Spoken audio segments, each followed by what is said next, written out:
7th of August, 1941, in the city of Calcutta, a man died.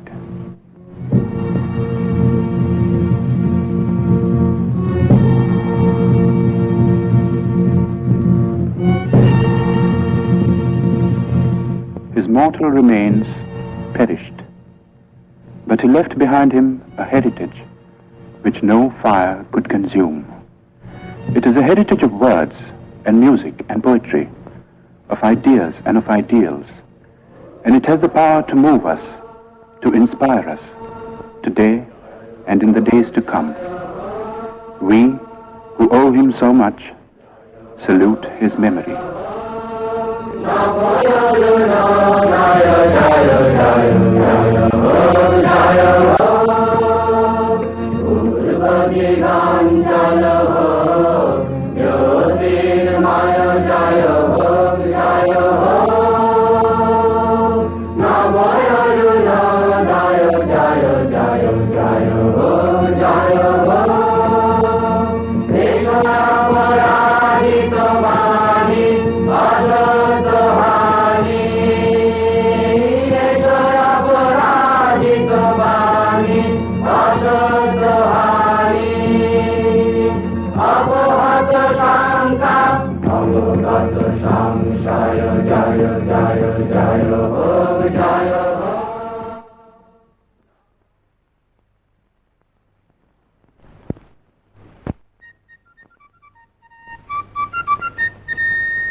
Founded in the year 1690 by an Englishman named Job Charnock, Calcutta, 100 years ago, was a thriving metropolis.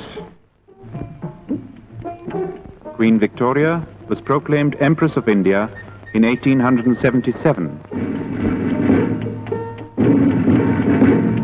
As the capital of India, Calcutta was the seat of the Queen's government.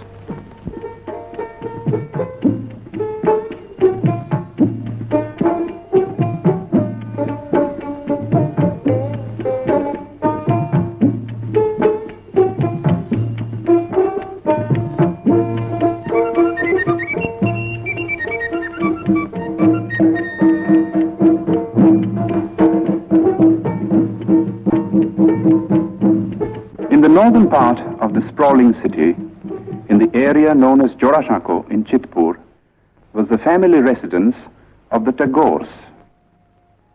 The Tagores had an impressive lineage. It dated back to the first group of learned Brahmins that came from Kannauj and settled in Bengal in the 8th century. 1,000 years later, Panchanan, a descendant, came to the new city of Calcutta and found a lucrative position with a British shipping company. His grandson Nilmoni added to the family fortune and built the house at Jorashako.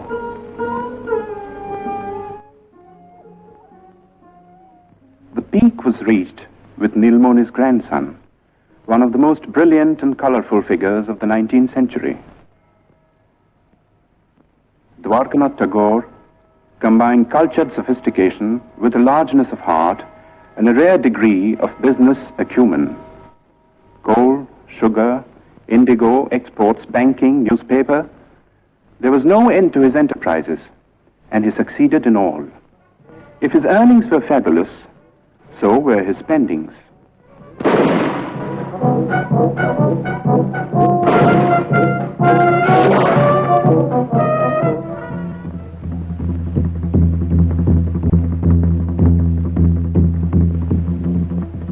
Although a Hindu and a Vaishnava, Dwarkanath defied the ban of Brahmin orthodoxy and twice went to England. There he had an audience with Queen Victoria, discussions with Gladstone, and dinner with men like Dickens, Thackeray, and Max Muller.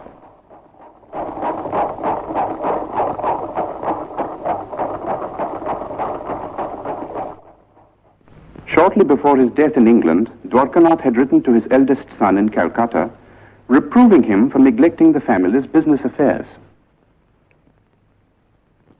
For some years past, young Rabindranath had been developing tendencies which might well have distressed his father.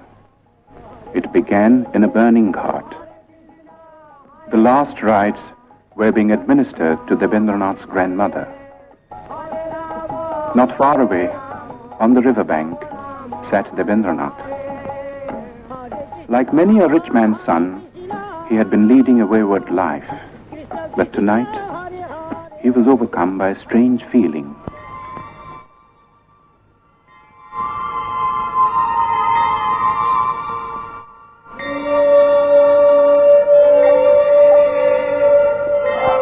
Worldly possessions seemed to lose their meaning for him. This led to a period of profound disquiet, followed by a ceaseless quest for the meaning of existence in the great source books of the East and West.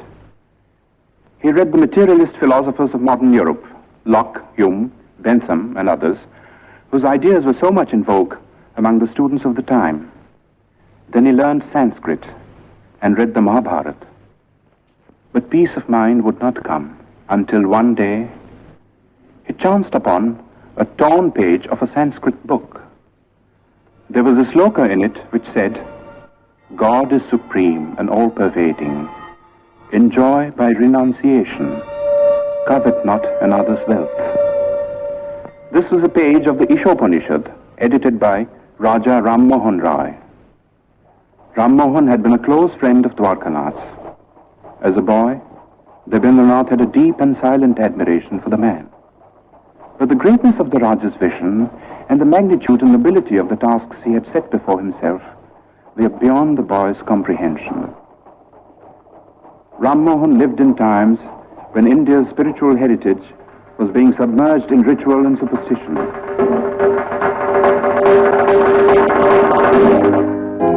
While in the West, a whole new concept of humanity was emerging. Ram Mohan advocated Western education for Indians because he wanted the new ideas of the West to spread in the country. He also wanted that we should respect what was old and true in our own heritage. In the Upanishads, for instance, which revealed to him the monotheistic basis of Hinduism. Ram Mohan's work was left unfinished by his death in England. But Rabindranath, inspired by the 2 lines of Sanskrit text, went on to prove himself to be the Raja's true spiritual son and heir. Rabindranath suffered social ostracism for preaching the monotheistic faith that he called Brahmoism, but to his followers, and there were many, he was Maharshi, the great sage.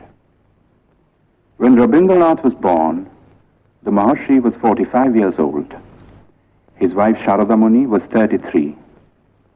Rabindranath was the 14th child.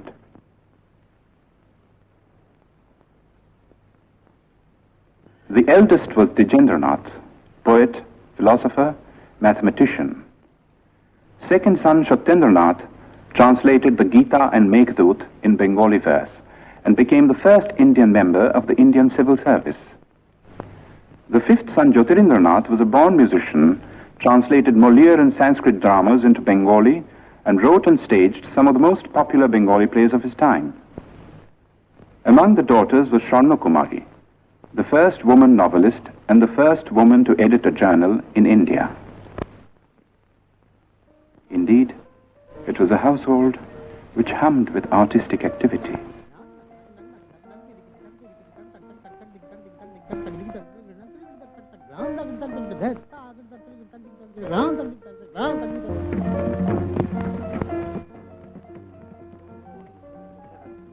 Oh, what else? Else shall I couple hell? Oh, fie, hold my heart. And you, my sinews, grow not instant old, but bear me stiffly up. Remember thee? For Roby, the time hadn't yet come to participate in the activities of the elders. Going out in the street was forbidden too, and this was indeed a pity, for nothing seemed more fascinating to the boy than the world outside.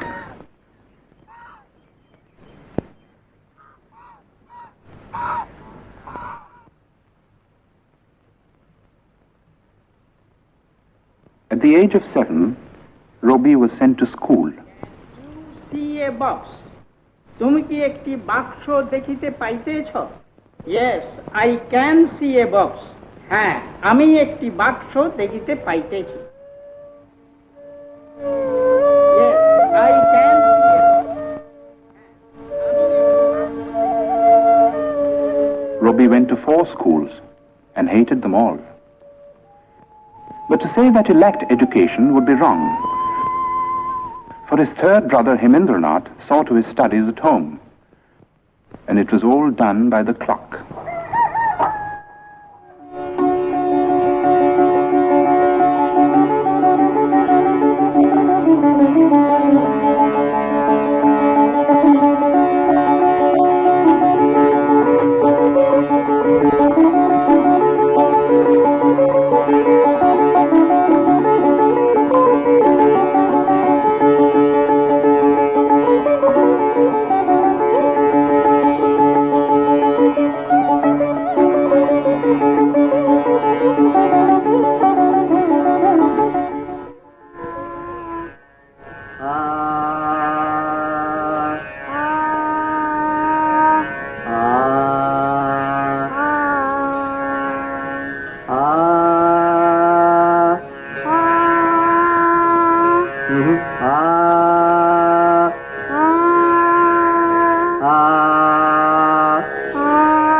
When Robbie was 12, Rabindranath went on a trip to North India and took the boy with him.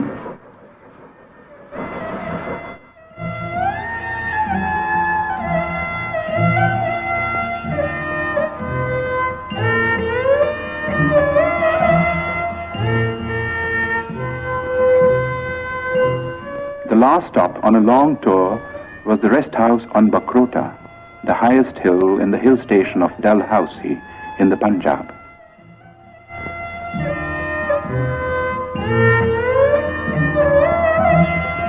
Robbie was told by his father to roam about on his own.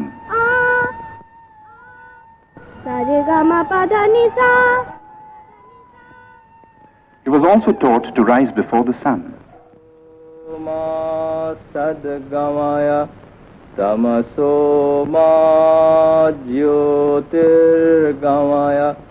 And to handle money and keep accounts.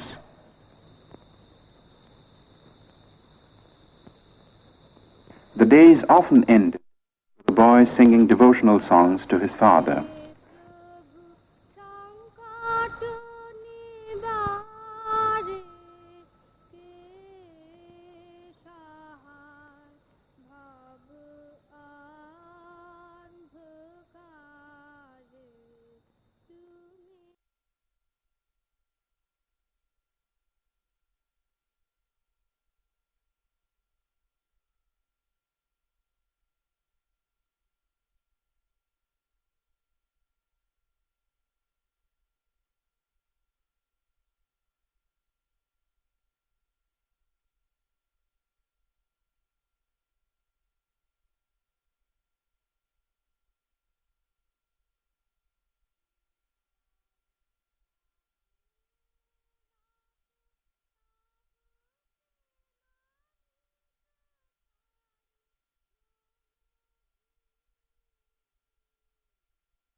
Robbie was 13 when his first book of verse, Kobi Kahini, came out. When Robbie was 16, Rabindranath brought out a literary magazine called Bharati, and Robbie found an admirable platform for his literary activities. The essays included pieces on European poets like Dante and Petrarch, whose acquaintance Robbie had made in Ahmedabad, in the library of his elder brother Satyendranath. Satyendranath's wife, Ganadhanandini, who was staying in England with her 2 children, was a remarkable woman who had been persuaded by her husband to come out of orthodox seclusion. Robbie set out for England in the summer of 1878 and joined Ganadhanandini in Brighton. If the plan was to provide the boy with a proper education, it came to naught, for Robbie returned without completing his course of studies at the London University.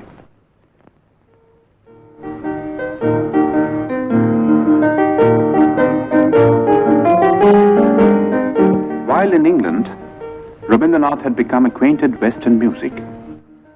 Some of the tunes he had learned found their way into his enchanting opera, Valmiki Pratibha.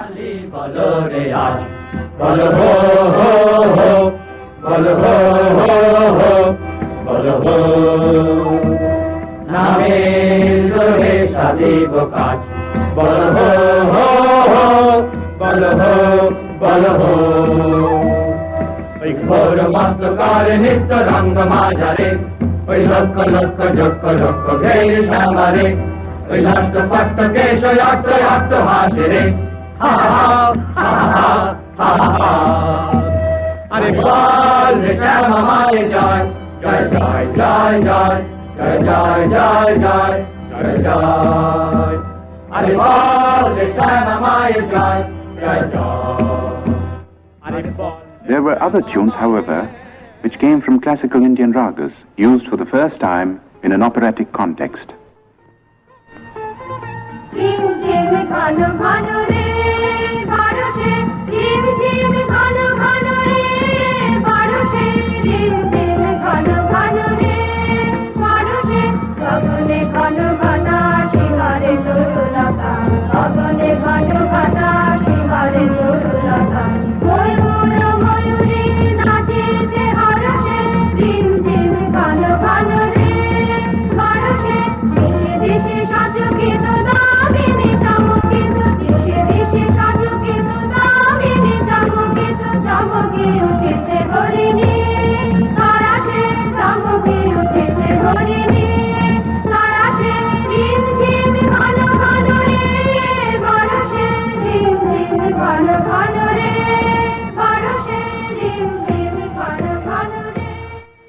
Valmiki Pratibha was staged in the Tagore residence with Rabindranath in the role of the bandit-turned-poet. The rest of the cast, too, was composed of members of the Tagore family, all gifted with varying degrees of talent for acting and music. Among those who saw and praised this performance was the greatest literary figure of the time, Bankim Chandra Chatterjee. A year later, when Rabindranath's Shanda Sangeet was published, Bankim Chandra personally congratulated the poet and acknowledged his preeminence among the rising writers of the day. Of all the members of Robi's family, two were closest to his mind and heart. They were Jyotirindranath and his wife. Kadambari Devi was 2 years older than Robi. She was his best friend and severest critic. Robi lived with these two for a time in a house in Sadar Street in South Calcutta. One morning, a strange experience befell the poet.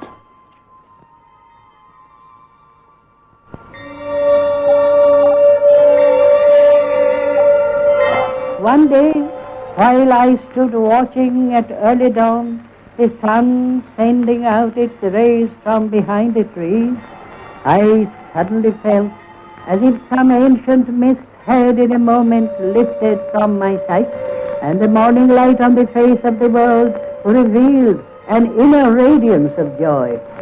The poem I wrote on the first day of my surprise was named The Awakening of the Waterfalls.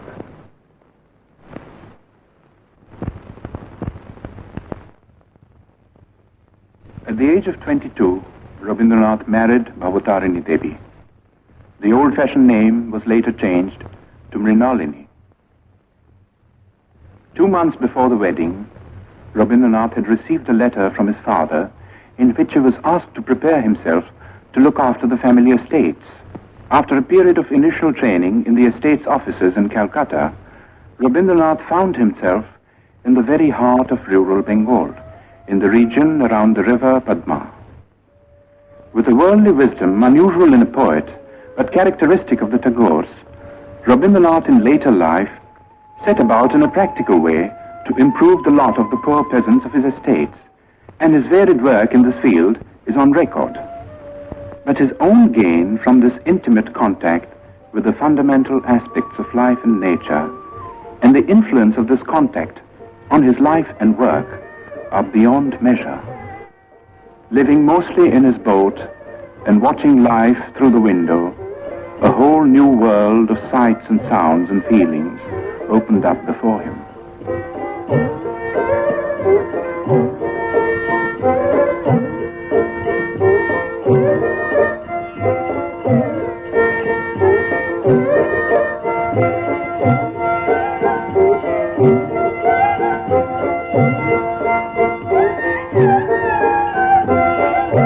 It was a world in which the moods of people and the moods of nature were inextricably interwoven.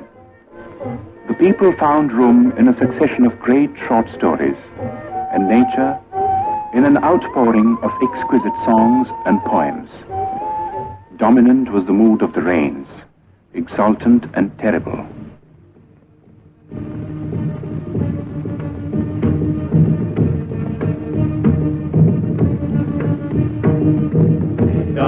मंदिर डामर गुरु गुरु खालो मेघेर गुरु कुटिल कुंजित whole रोमांचित बन बनांतर हृदय मंदिर डामर गुरु गुरु तुलिल चंचल भोग हिंदले नीलाल सामने से नदी तीरे हृदय मंदिर डामर गुरु गुरु सघन भाषण शब्द मुखरित वाद खजगित दत्त सार्वरी सघन भाषण शब्द मुखरित वाद खजगित दत्त सार्वरी मालवी बालरी प्रभाय बालव फलन कालरे कानन संकेत चिल्ले संकेत हृदय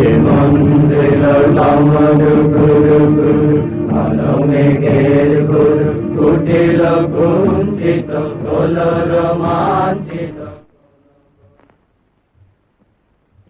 In 1901, Rabindranath was 40 years old. His already enormous output of poems and plays had been gathered in one big volume. It comprised 21 books and included Shonarturi, his first masterpiece. The same year, 1901, marked an event of a somewhat different nature. In Bolpur, in the district of Birbhum in West Bengal, Rabindranath had acquired some property in 1862, 1 year after Rabindranath was born. The property was made over to a board of trustees, and the deed specified that the place was to be used for meditation on the supreme formless being. According to the Maharshi's wishes, a seat of prayer and a temple of worship had been built, and close to the temple, a residential house which was called Shantiniketan, the abode of peace. Rabindranath had been worrying about the education of his children and had decided to start an experimental educational institution in Shantiniketan. It was to be a school, but not like the schools that had been the nightmare of his own childhood.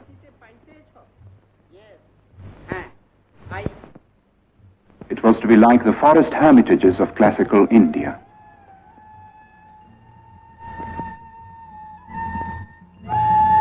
But to bring it into being was not an easy task.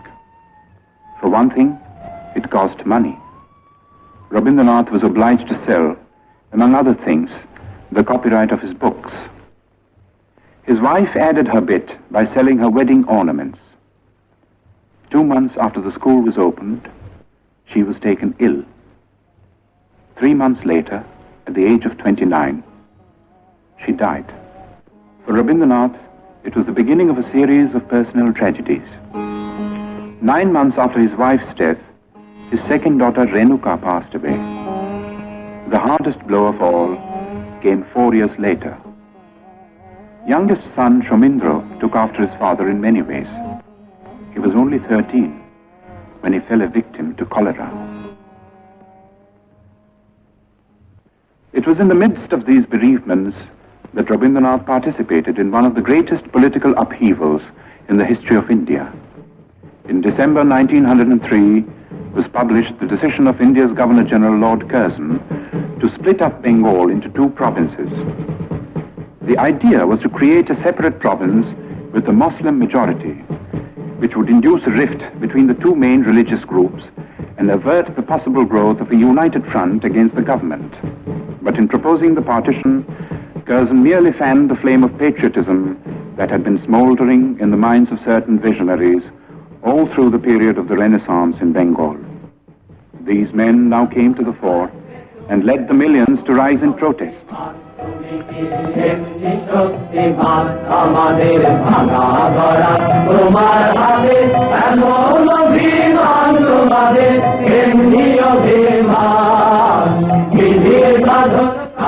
The series of stirring patriotic songs which Rabindranath composed for the occasion were sung in procession in the streets of Calcutta, with the poet himself in the lead.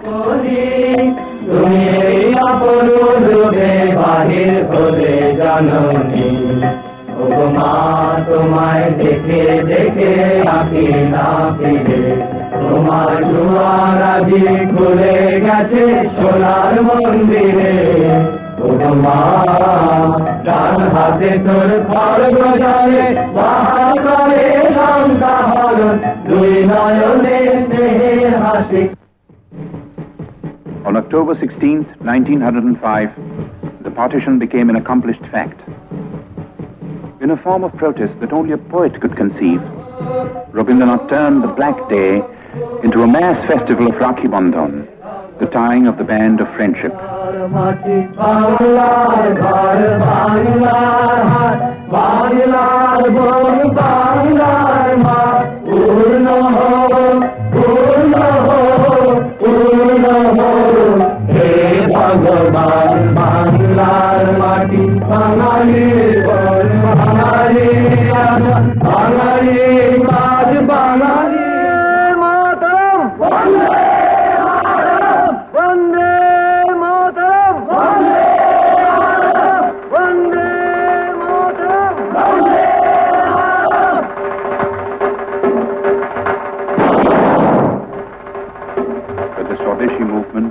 Fated to grow and assume a character which was not possible to foresee in its early stages. While admitting the bravery and patriotism of those who killed or were killed in a reckless bid for freedom, Rabindranath could not condone terrorism. He stated his credo in clear terms. The path of violence was not for India. Good could come only out of constructive work carried out in a spirit of tolerance. He had himself followed up his retirement from the political scene by devoting himself to the work of rural welfare in his estates. And there were other activities too. He was teaching at school, editing journals, and engaging himself in every conceivable form of literary activity. That his own countrymen now regarded him as their leading man of letters was proved by his 50th birthday celebrations in Calcutta. Sponsored by the Bengal Academy of Letters and attended by thousands, it was a unique occasion and the first time that such an ovation had been given a literary man in India. But to the outside world, Rabindranath was still an unknown name. The object of Rabindranath's visit to England in 1912 was to study the educational methods of the West and also to acquaint the West with his own work at Shantiniketan. He happened to carry with him on this occasion a notebook containing his own English translations of some of his songs, mainly from Gitanjali. He showed these translations to the English painter William Rothenstein, who had met him on an earlier visit to India. Rothenstein was so impressed that he sent a copy of the translation to the well-known Irish poet Yeats. In introducing the poems to a gathering of English writers and intellectuals, Yeats said, "I know of no man in my time who has done anything in the English language to equal these lyrics. Even as I read them in this literal prose translations, they are exquisite in style and thought." Gitanjali was published in England in the same year. There has rarely been another instance of a poet gaining world fame in like manner. The Nobel Prize came in 1913 and the knighthood in 1915, while war was raging in Europe.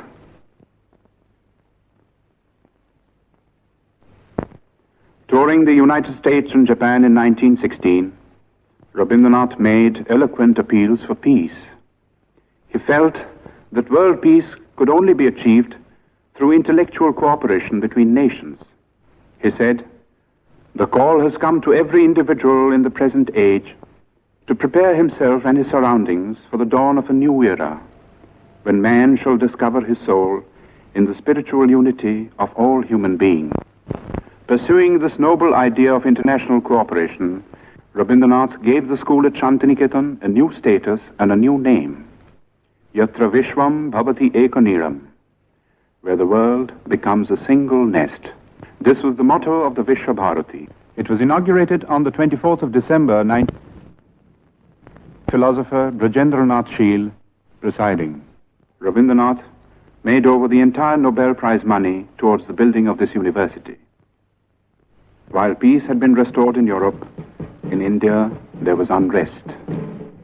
The Rowlatt Bill, designed to suppress all political movements, dashed India's hopes of gaining the self-government that the British rulers had kept promising through the war years. Dominating the Indian political scene at this time was Mohandas Karamchand Gandhi, who, as a barrister in South Africa, had fought for the rights of the Indians living in that country. As a protest against the Rowlatt Act, Gandhi launched a movement of passive resistance. But the masses misinterpreted the movement, and following a rumor of Gandhi's arrest, violence broke out in many parts of the country. As a result of this, the government started taking repressive measures out of all proportion to the magnitude of the violence.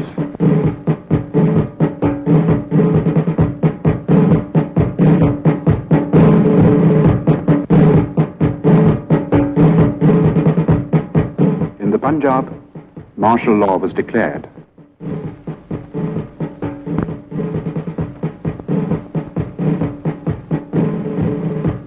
In charge of the troops at Amritsar was Brigadier General Dyer. On the first day of the month of Vaishak, a crowd gathered in Jallianwala Bagh, as it had done every other year. It was a peaceful crowd, but Dyer was taking no chances.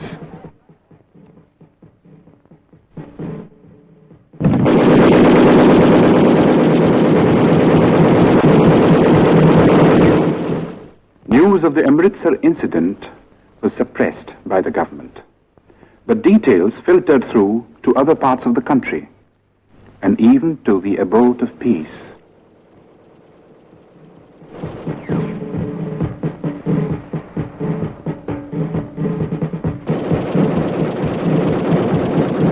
Rabindranath rushed to Calcutta. But the Defence of India Act was still in force, and no leaders would support him in a plea for a meeting of protest.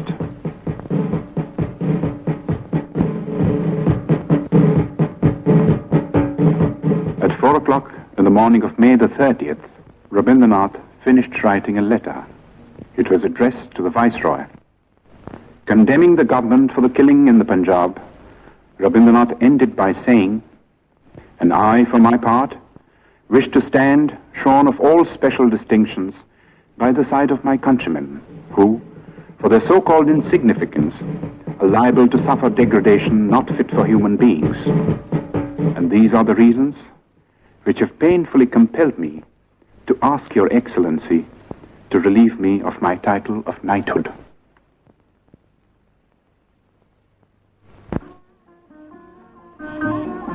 The next 10 years of Rabindranath's life were filled with ceaseless activity. The urge to travel and the necessity to collect funds for his university took him to all parts of the world, and the West, as much as the East, welcomed him with open arms.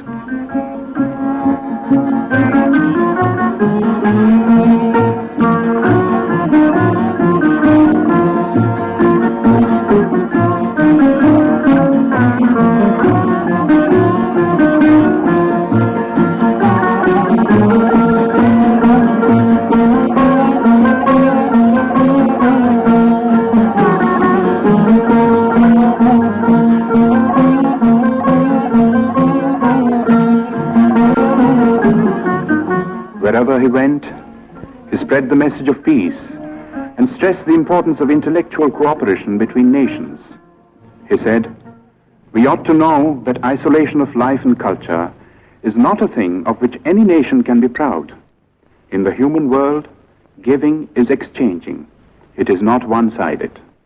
He also said, "I do not put my faith in any new institutions, but in the individuals all over the world who think clearly, feel nobly, and act rightly. They are the channels of moral truth." His great humanist ideas found an echo in the best minds of Europe, and some of them became his close friends.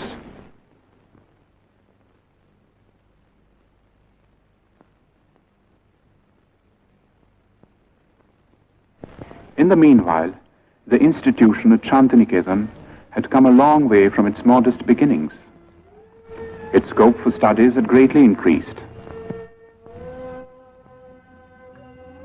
There was Kalabhavan for the study of painting, under masters like Nandulal Bose.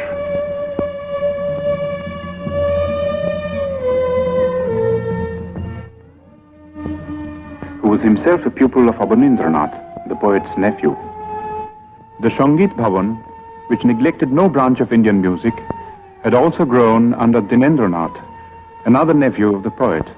Special provisions were made for conducting Oriental studies, and scholars came from all over the world, stayed to lecture, for research, to exchange ideas. Such men were Levy, Winternitz, Lesny, Stenkonov. And there were some Europeans who did even more than that. Charles Freer Andrews, a missionary who was present at Yeats's reading of Gitanjali, and William Winstanley Pearson, who also met the poet in England, came to the ashram in its early days and stayed on until their death, working with a selfless devotion to the poet and his cause that few Indians could equal. Leonard Elmhurst was another Englishman whom Tagore had met in America. He was drawn by the poet's personality, came over to Shantiniketan, and took charge of the School of Rural Handicrafts, another of Rabindranath's experiments, at Shurul, 2 miles from Shantiniketan. His last European tour began with a visit to Oxford, where he delivered the series of Hibbert lectures, which were later published as The Religion of Man. It was also on this last trip that Rabindranath went to Soviet Russia for the first time.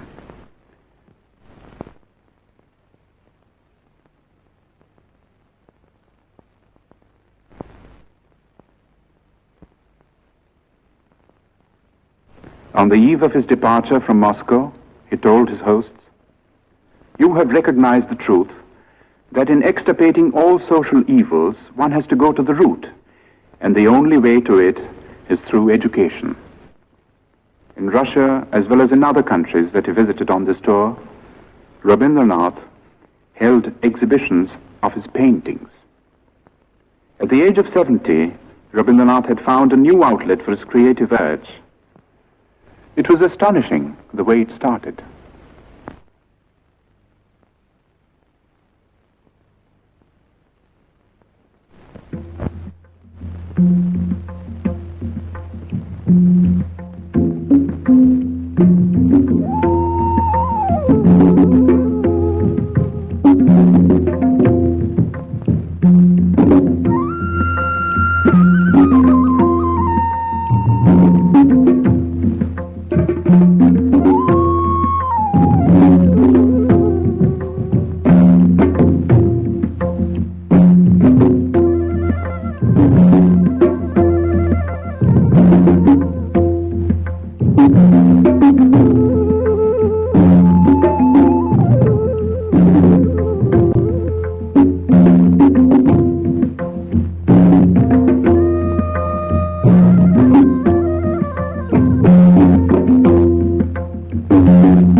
In 1931, the leading citizens of Calcutta united in an appeal to observe the poet's 70th birthday.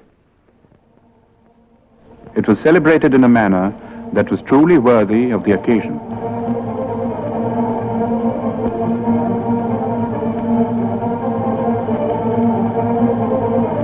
The Golden Book of Tagore was a testimony to the love and reverence that the intellectuals of the world bore for Rabindranath. Its sponsors consisted of 3 Europeans and 2 Indians. There was Romain Rolland from France, Albert Einstein from Germany, the poet Kostas Palamas from Greece. The Indians consisted of the scientist Jagadish Chandra Bose, who had been the poet's closest friend for 40 years. The other Indian was Mahatma Gandhi. In physical appearance, in personal habits, and in general outlook, the two differed considerably. At several moments of crisis in India's political history, the two had disagreed over the course of action, but these were on the surface. Their deeper affinity transcended all occasional barriers.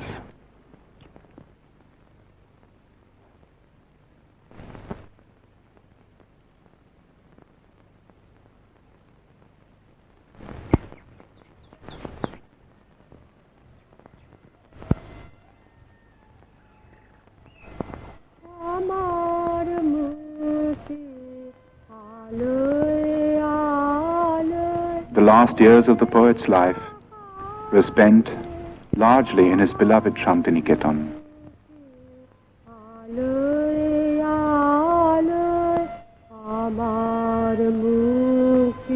He had a choice of small houses built for him, for he never liked to stay in the same house or even in the same room for long.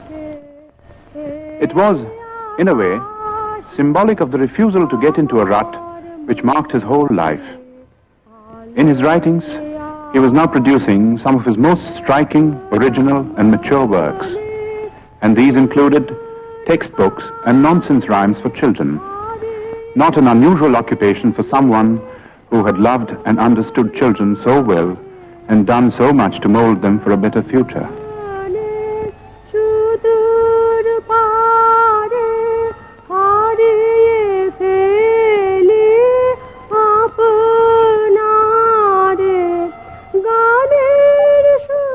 His health was failing, but calls of duty, which he was ever ready to answer, gave him little rest.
On the 7th of May, 1941, Rabindranath was 8 years old.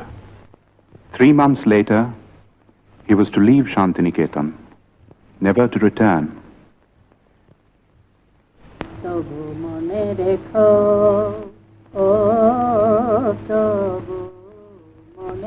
He would be taken to his ancestral house in Calcutta, fatally ill. In this house, once upon a time, a boy roamed the corridors. যদি দূরে যাই চলে তবু মনে রেখো।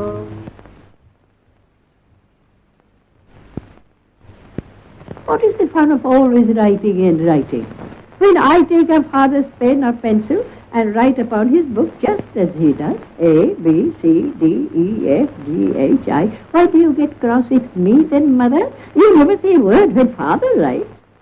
When my father wastes such heaps of paper, mother, you don't seem to mind at all. But if I take only one sheet to make a boat with, you say, child, how troublesome you are. What do you think of father spoiling sheets and sheets of paper with black marks all over on both sides?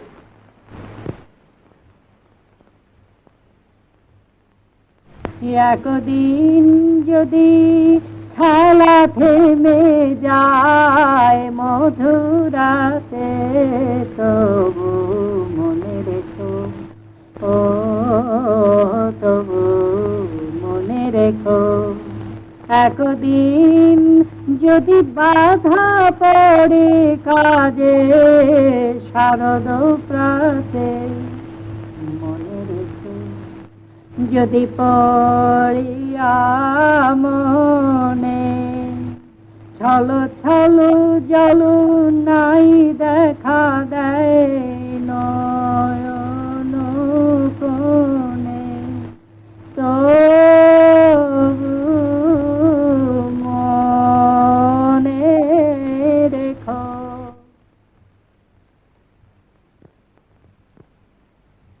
Rabindranath attended the 80th birthday celebrations in Shantiniketan in spite of his failing health.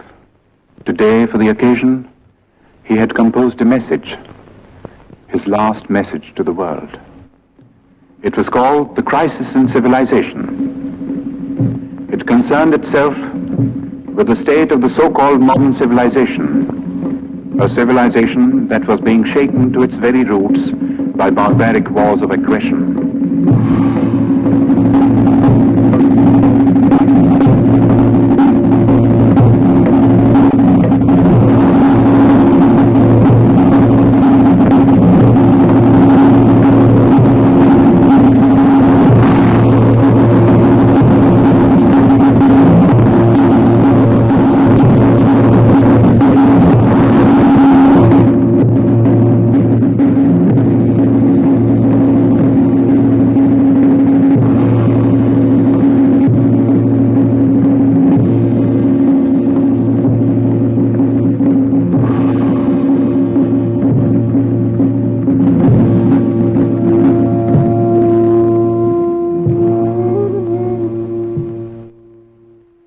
In the course of this message, Rabindranath said, I had at one time believed that the springs of civilization would issue out of the heart of Europe.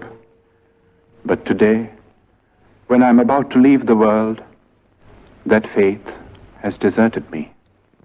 I look around and see the crumbling ruins of a proud civilization strewn like a vast heap of futility.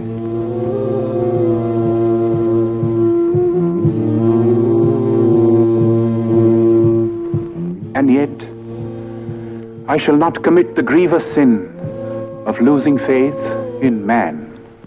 I shall look forward to a new dawn, to a new chapter in history when the Holocaust will end and the air will be rendered clean with the spirit of service and sacrifice. Perhaps the dawn will come from this horizon, from the east, where the sun rises. On that day, will unvanquished man retrace his path of conquest, surmounting all barriers to win back his lost human heritage.